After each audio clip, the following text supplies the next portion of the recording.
The Watchers from Earth. For more than 200 years, Earth had been silent.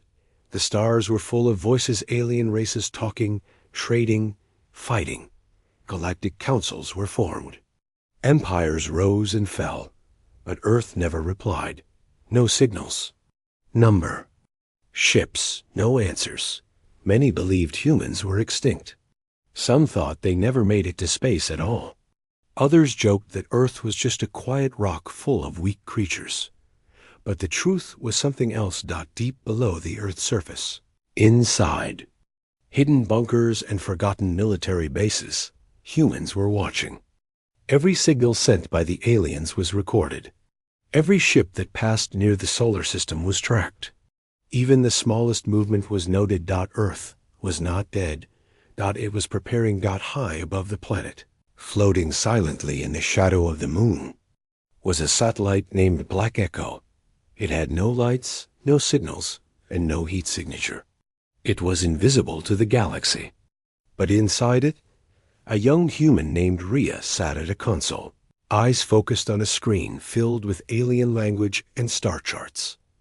"They're getting closer," she whispered. "Who?" asked a deep voice behind her. Rhea didn't turn. "The Ethari. Fleet, 3 recon ships. Coming from the outer belt. Slow speed. Scanning patterns suggest they're searching for life." General Voss stepped beside her. He was old, tall, and wore a black uniform with no flag. His eyes were sharp, and his voice was cold. "They think we're gone," he said. "They always think that," Rhea replied. "For years, the Ethari had been expanding their empire, claiming empty systems. Now they had turned their eyes toward Sol, the human home system. The fleet moved carefully, like a predator sniffing a cave it thought was empty. On the planet Mars, hidden under its red dust, human motion sensors came to life. On the moon, old missile silos blinked with silent light. On Earth, deep in the frozen wastes of Antarctica, a machine whispered back to life, but no one fired. "Not yet. Shall I wake the outer ring defenses?" Rhea asked. "Not yet," Voss said. "Let them believe we are shadows." The Ethari recon ship, Scrival, hovered near Jupiter's moons. Inside, Commander Nax stood before a glowing screen. No signals. No weapons. No ships. "The system is dead," said one of his officers. "Good," Nax said. "Then we take it? But the humans?" "Long gone," Nax laughed. "Their last signal was 212 years ago. A child's cry in the dark. If they still lived, we would have heard them." Suddenly, the lights on the ship flickered. "Report!" Nax shouted. "Unknown interference. Coming from nowhere. There's no source." A chill ran through the crew. It felt like something was watching them. But their scanners saw nothing. One officer muttered, "Maybe they're not gone. Nax silenced him. "We move forward. Send 2 scout drones to the moon. Begin scanning the 3rd planet." "Earth?" the officer asked. "Yes," Nax replied. "Let's see what secrets it hides." On Earth, Rhea watched everything. "They've sent probes," she said. Voss nodded. "Let them come. Should we warn the outer colonies?" "No, not yet. The line is not crossed." She turned to him. "What is the line, sir?" Voss stared at the screen, where the alien drones moved slowly toward Earth. "The moment they step on our soil," he said, "that's when we stop watching." One of the alien drones flew close to Earth's surface. It moved over old cities, forests and mountains. It saw no movement, just silence. It landed near what used to be New York City. A mechanical claw extended to take a soil sample. The moment it touched the ground, something changed. The wind stopped. The sky darkened slightly. The drone sent a signal back to the mothership, but it was never received. Instead, a message appeared. On every screen inside the YTHAR, iShip. It was not in alien language, that it was in English. You have crossed the line. Inside Black Echo, Rhea sat straight. We sent the message, she said. General Voss nodded slowly. Good, he said. Now ... let them fear us. Asterisk the line was crossed. Commander Nax stood frozen, eyes locked on the screen. What is that message? He barked. His officer hesitated. Translation confirms. It's Terran. Human language. Plain English. Nax growled. They're extinct. This has to be a trick. A leftover program. But deep inside, he wasn't sure. The message had come. Instantly, the moment their drone touched Earth's ground. Not a second too early. Not a second too late. It was ... alive. Still, he refused to show fear. Send more drones. If they are hiding, we will find them. 3 more drones launched. They scanned Earth's ruins, deserts, and oceans. One passed over an abandoned battlefield, rusted tanks half buried in soil. Skyscrapers collapsed in strange, clean lines. It looked like humanity had wiped itself out. There's no life here, one officer said. Just bones and machines. Then, we claim the planet. Nax declared. Far beneath Earth's crust. A sleeping machine stirred. It wasn't just a defense system. It was a promise. Years ago, humans had designed it for one purpose. To wake only if the planet was touched by outsiders. In a chamber filled with blinking lights, a voice echoed through the halls. Line breached. Protocol red frost active. One by one, ancient computers came to life. Drones unfolded from underground hatches. Invisible satellites turned their sensors toward Earth's surface. At Black Echo, Rhea saw it all. They've landed troops, she said quietly. General Voss closed his eyes. For a moment, he said nothing. Then he spoke 2 words. Begin awakening. In Antarctica, ice cracked like thunder. A massive metal shape, buried for centuries, rose from the glacier. It was not a warship, not exactly. It was a sentinel, part AI, part machine, part human memory. It stood tall, eyes glowing red, watching the sky. Far away in Africa, giant towers opened and launched silent drones into orbit. In the Pacific Ocean, submarines that never needed crews surfaced. Their hulls carried no flags. Only one mark, a silent symbol of Earth. Humanity's silence had ended. On the YTHRI mothership, alarms blared. Unidentified craft detected everywhere. Commander Nax turned to the screen and saw black ships rising from oceans, mountains, and forests. Sleek, curved, dark like space itself. They made no sound, gave off no signal. But they were there. How did we miss this? An officer cried. They were hidden. Double quotes, another whispered. For centuries. One screen zoomed in on a towering mech walking across Greenland's ice. It moved like a creature, like it remembered every war humans had ever fought. Then came the first real message. A human voice call. Slow, cold spoke across every Ythari frequency. You crossed the line. Now you'll see what silence was hiding. In orbit, one of the Ythari recon ships prepared to flee. Send for reinforcements, shouted the pilot. But as they turned to engage their FTL drive, every jump gate in the system, vanished, gone. Blocked. It's impossible, the navigator screamed. They've closed the exits. Then they saw it. Earth's war fleet. It had been sleeping hidden in craters, buried in asteroids, folded in dark space pockets. Now it moved. A massive ship shaped like a black dagger passed by slowly. No sound, no light. Only one word was printed on its side. Retribution. In Black Echo, Rhea watched as alien signals went wild. Panic. Fear. Screaming. She turned to General Voss. Should we speak to them? He shook his head. We've said enough. Outside the station, hundreds of Earth's warships passed by silent, deadly, and patient. The aliens had thought Earth was gone, but Earth was waiting. Now. The game had changed. Asterisk. Awakening the forgotten, the Earth was no longer silent. Across the galaxy, thousands of species stared in fear at the live feeds warships rising from Earth's oceans. Black mechs walking through ice and ash, satellites shifting silently into attack formation. But none of them knew the full truth yet. The Yathari fleet, certainly DIDN single quotes D. Commander Nex stood frozen in front of his command screen. His eyes flicked from one red dot to the next. Earth ships weren't just rising, they were surrounding them.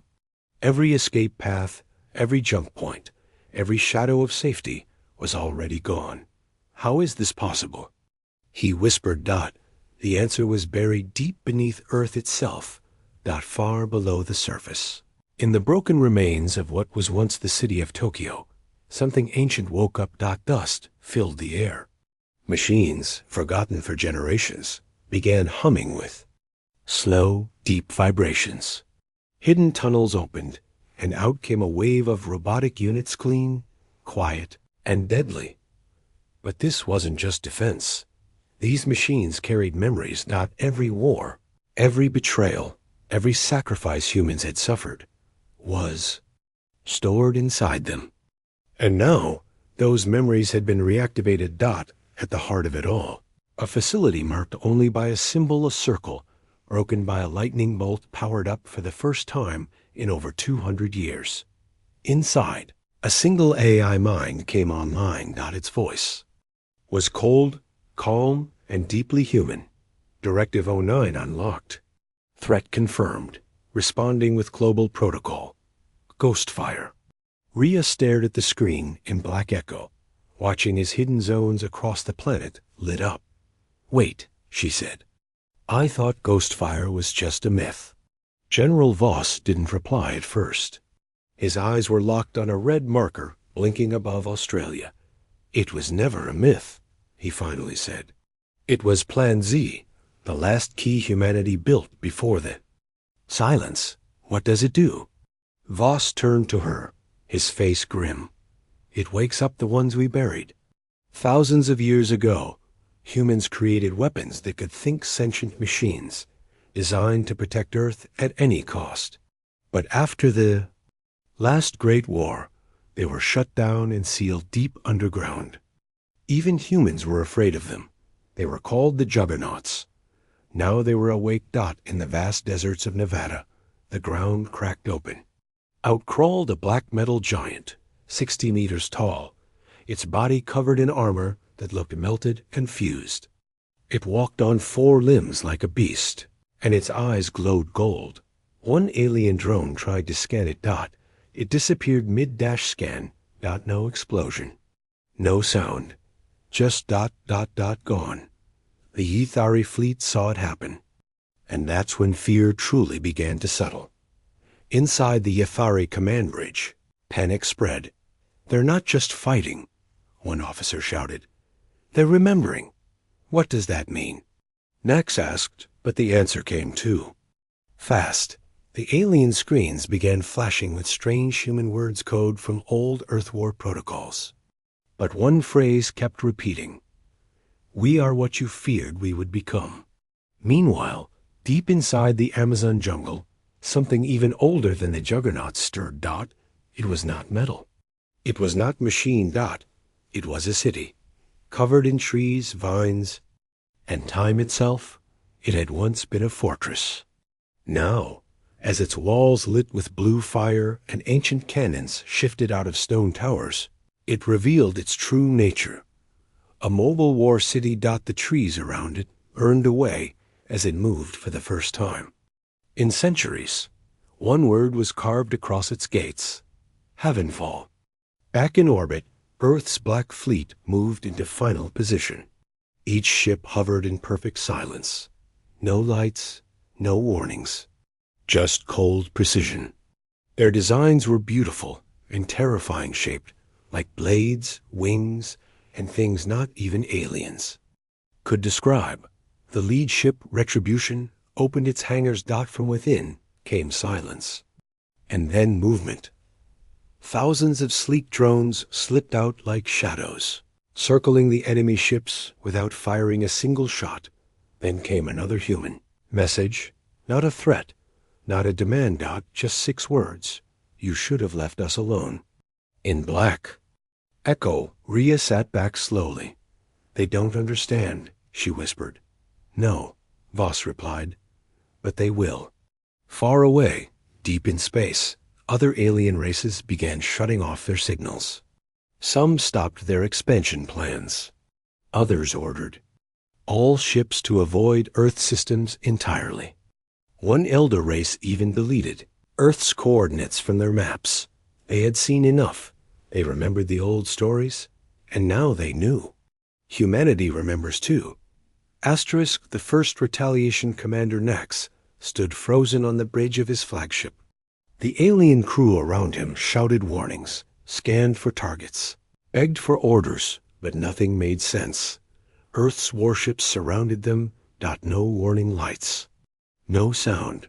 No visible weapons charged. Just black, silent ships. Staring. Why? Aren't they firing? One officer cried. Because, Nax said slowly, fear rising in his voice. They want us to feel it first. And then it began.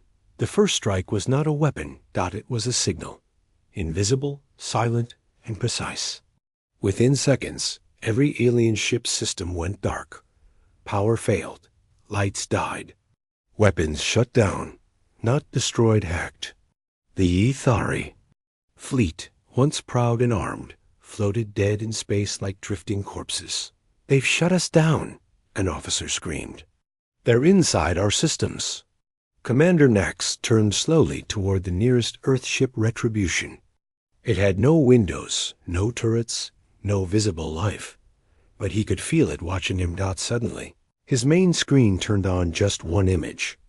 A human face. Old, calm, expressionless. Not smiling. Not angry. Just done waiting. Then the face spoke. You crossed our line. Now you'll understand why silence was our mercy. Across the battlefield, Earth's warships began moving, not rushing, not exploding forward, just moving like sharks circling prey. One of the Aethari ships tried to run. Its emergency thrusters fired, engines flaring. It didn't get far. From the black hull of the Earth vessel Void Fang, a thin beam of blue light flickered, and the fleeing ship simply vanished. No explosion. No debris. Gone. Wiped from existence. The other Aethari crews stared in horror. What kind of weapon was that? Someone whispered, but the humans weren't done. In orbit above Saturn, a hidden Earth station came online. It fired nothing. Instead, it sent a graviton pulse toward the alien fleet. Within seconds, 3 alien cruisers collapsed under their own weight, pulled into miniature black holes that disappeared just as fast as they formed. It was clean, silent, and left no trace. This wasn't war. This was surgical extinction. Commander Nax had seen many battles. He had watched entire planets fall, but nothing compared to this. The humans didn't scream, didn't boast, didn't even respond to cries for surrender. One by one, alien ships were erased, like Earth was deleting a bad memory. Finally, he opened a desperate channel to the human command. We surrender. Silence. Then a voice replied, not from the fleet, but from deep space. Surrender was your option, before you touched our soil. On Earth, Rhea watched everything from Black Echo. They're breaking, she said quietly. They're not just breaking, General Voss replied. They're remembering who we were. And who are we, sir? Voss looked at the screen. Ships burning. Aliens begging. Earth unshaken. We are the result of everything they never feared enough. Back in space, 3 Ethari ships turned, their weapons inward. They would rather destroy themselves than be hunted. And they did. Massive explosions lit up the battlefield, alien ships dying by their own hands. The humans did not interfere. They just watched, because they were sending a message. We don't need to destroy you. You will do it yourselves. Just give it time. When it was done, silence returned. The stars were still. Human ships didn't celebrate. They didn't chase survivors. They simply disappeared, vanishing into dark space folds, fading like ghosts. Only one human broadcast echoed across the stars, repeating once every minute on every known frequency. Earth was never sleeping. Earth was healing. Now ... Earth remembers. Galactic civilizations froze. Wars halted. Councils met in panic. Everyone asked the same question. What happens if Earth decides to speak again? No one wanted the answer. So they stayed silent, just like Earth had once done. But now it was too late. Asterisk. Fear spreads across the stars in the far reaches of the galaxy. Light travels fast. But fear travels faster. Within hours of the Earth fleet's silent retaliation, every major alien empire received fragments of the battlefield data. No survivors. No responses. Just empty wrecks or worse. Ships that had simply vanished without a trace. And in every alien capital, the same question echoed. What did we awaken? On the crystal world of Nothvaluan, the High Council of the Tralaxian Empire met in secret. They didn't use nukes. One leader whispered. No radiation, no energy trails, not even debris, said another.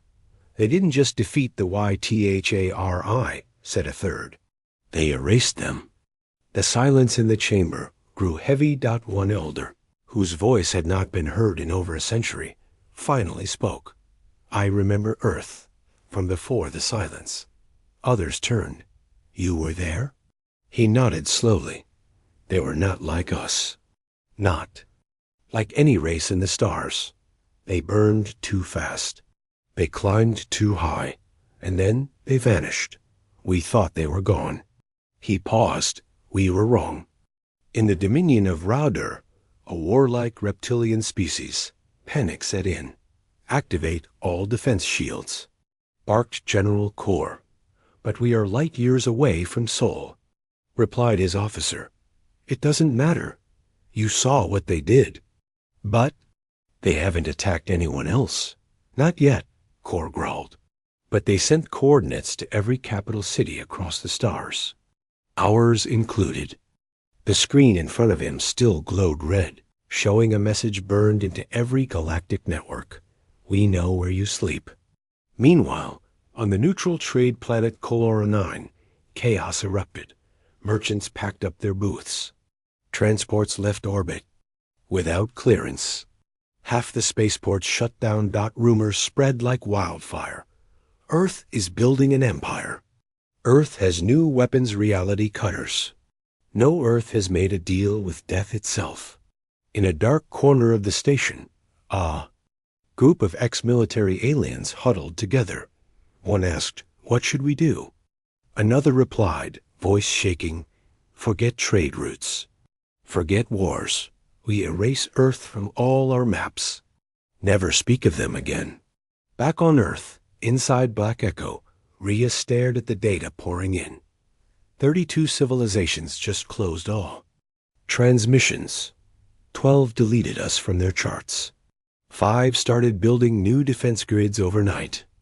General Voss stood at the observation window, hands behind his back. That was expected. She turned toward him. But why? We didn't conquer anything. We didn't even chase survivors. That's what scares them, he replied. We showed them power without desire. Rhea was quiet for a moment, then said, "So what now? Do we return to silence?" Voss gave a faint smile. "No, now we let the silence do the work for us." Far across the stars, the Galactic Core Council, an alliance of the most ancient, powerful races, called an emergency meeting. The central topic? Earth. No empire can stand against them, one ambassador admitted. Not when they strike. Without being seen. Another added, they waited 200 years, hiding, growing, preparing. What else are they hiding? The room went silent when the Council I displayed a projection. Earth's black fleet, only 30% of it had been seen. The rest? Unknown. Location. Classified dot capability. Unknown purpose. Unknown. One word appeared next to the file. Awakened. In the shadows of space, something else stirred. A race older than even the Galactic Council, long forgotten and hiding in dark matter zones, watched Earth's rise with interest. They have returned. One of their minds whispered. They remember. Pain, another said. They are just like we were. Before we fell. A final voice, cold and sharp, echoed in the dark. Perhaps ... they are worse. Back in Earth orbit, as human warships returned to their hidden holds, a final message was broadcast this time not in anger, but in warning. A calm human voice. We were never the threat. You made us remember. Next time, we won't hold back. The new order of the galaxy had changed, not through conquest, not through diplomacy, but through fear. In less than a single galactic rotation, Earth had reshaped the minds of trillions. Not by claiming territory, but by showing what it meant to hold the line. No one dared speak Earth's name aloud anymore. They called it the silent world. They called the humans the awakened. They called the space around Sol System ... the forbidden sphere. On the distant moon of Kaltor, the last remnants of the Ythari High Command gathered in hiding. Scattered, wounded, disgraced. Argued, screamed, blamed each other. One general slammed his clawed hand on the table. We should strike back. Earth must not think we are cowards. Another stood, voice broken. Strike back with what? We sent a fleet. They sent a memory. And now we are ghosts. The room fell silent as a low tone echoed from the walls. A message, not from Earth, from a neutral third race, speaking on humanity's behalf. To those who think of vengeance, remember the stars that no longer shine. Remember the ships that did not burn, but simply disappeared. Remember the silence. There will be no second warning. On Earth, deep within Black Echo, Rhea walked. Along the observation corridor, watching Earth's hidden fleet slowly return to their shadowed orbits. General Voss stood beside her. It's over, she said. No, he replied. It's just begun. She turned to him, confused. We didn't conquer anyone. We didn't take any land. We didn't force a treaty. Voss nodded. Exactly. And now ... we don't have to. He stepped forward, placing his hand on the thick glass as another ship, a dagger-shaped Leviathan, descended into the sea below. They'll remember the silence, he said, and they'll shape their future around avoiding it. Across the stars, massive changes began. Galactic war budgets were slashed. Expansion plans were canceled. Ancient rivalries froze in place. For the first time in thousands of years, peace spread not because of kindness, but because of caution, a strange kind of peace. A human-made peace. In council chambers and royal thrones, leaders whispered, if Earth didn't destroy us ... perhaps we should listen more carefully to silence. Some called for alliance, others for eternal avoidance. A few suggested worship, but all agreed on one thing: never cross the line again. Back in the hidden chambers of Havenfall, the mobile city of ancient human AI final system activated. A weapon, not a war engine, but a beacon. It didn't send coordinates. It didn't flash lights or blast warnings. It pulsed one beat into the galactic network. A rhythm, like a heartbeat. Steady. Calm. Alive. That it whispered a final message. We are watching. We are listening. We are awake. In the blackness between stars, where even light was afraid to travel, A species older than the universe itself stirred. They had watched the fall of empires, the collapse of galaxies, the death of gods. And now they spoke of Earth. Shall we meet them? One voice asked. No, another replied. Not yet. They are still remembering who they were. A third voice, ancient and full of sorrow, said, They will become what we feared we would be. And in the cold silence of deep space, the stars seemed to pause, because the humans were not just back, they were beyond. Asterisk.